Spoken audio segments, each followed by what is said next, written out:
बुध प्रदोष व्रत कथा। एक व्यक्ति अपनी पत्नी को विदा करवाने अपनी ससुराल गया। कुछ दिवस रहने के पश्चात उसने सास ससुर से अपनी पत्नी को विदा करने के लिए कहा, किंतु सास ससुर तथा अन्य संबंधियों ने कहा कि आज बुधवार का दिन है, आज के दिन गमन नहीं करते। वह व्यक्ति नहीं माना और हठ धर्मी करके बुधवार के दिन ही पत्नी को विदा करवाकर अपने नगर को चल पड़ा। राह में उसकी पत्नी को प्यास लगी तो उसने अपने पति से कहा कि मुझे बहुत जोर से प्यास लगी है। वह व्यक्ति लोटा लेकर गाड़ी से उतरकर जल लेने चला गया। जब वह जल लेकर लौटा और अपनी पत्नी के निकट आया तो वह यह देखकर आश्चर्यचकित रह गया कि ठीक उसकी जैसी सूरत तथा वैसी ही वेशभूषा वाला एक व्यक्ति उसकी पत्नी के निकट गाड़ी में बैठा हुआ है। उसने क्रोध में दूसरे व्यक्ति से पूछा, तू कौन है जो मेरी पत्नी के निकट बैठा है?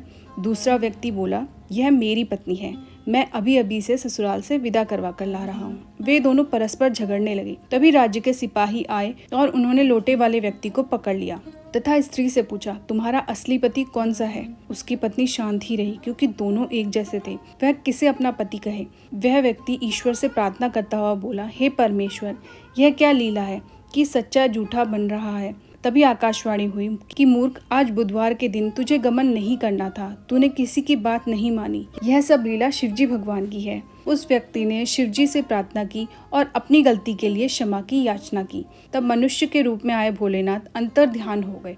वह व्यक्ति अपनी स्त्री को लेकर घर आया। इसके बाद पति पत्नी प्रदोष व्रत नियम पूर्वक करने लगे।